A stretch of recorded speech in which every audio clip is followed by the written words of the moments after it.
রাজধানী সহ দেশের বিভিন্ন স্থানে কোটা নিয়ে আন্দোলন ছড়িয়ে পড়েছে।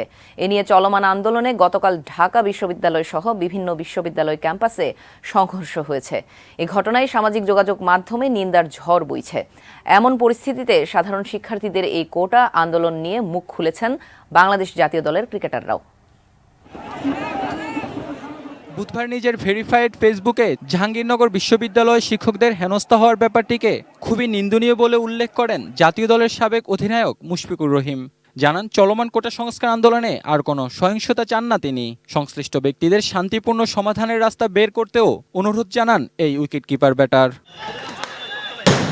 এর আগে দেশের চলমান এই আন্দোলন নিয়ে প্রতিক্রিয়া জানান তাহিদ হৃদয়। লঙ্কা প্রিমিয়ার লিগ খেলতে দেশের বাইরে থাকলেও নিজের শিক্ষা প্রতিষ্ঠানের সংকটময় পরিস্থিতিতে উদ্বেগ প্রকাশ করেন তিনি। ফেসবুকে তিনি লেখেন, সবকিছু থেকে দূরে আছি, তাই অনেক কিছুই দেখা হয়নি। আমার প্রাণের ঢাকা ইউনিভার্সিটি আর রক্তাক্ত না হোক। এদিকে পেসার শরীফুল ইসলাম লেখেন, একজন ক্রিকেটার হলেও তিনি একজন ছাত্র, তাই আর কোনো ছাত্রছাত্রীর রক্ত ঝরুক এমনটা চান না বাঁহাতি পেস বোলার। নিজের অফিসিয়াল ফেসবুক পেজে বড় ভাইয়ের অসুস্থতার বিষয়টি উল্লেখ করে তামিম ইকবাল জানিয়েছেন, দেশে যা ঘটেছে তাতে তার মন ভালো নেই। কোনো রক্তপাত বা কোনো মৃত্যুই কাম্য নয়।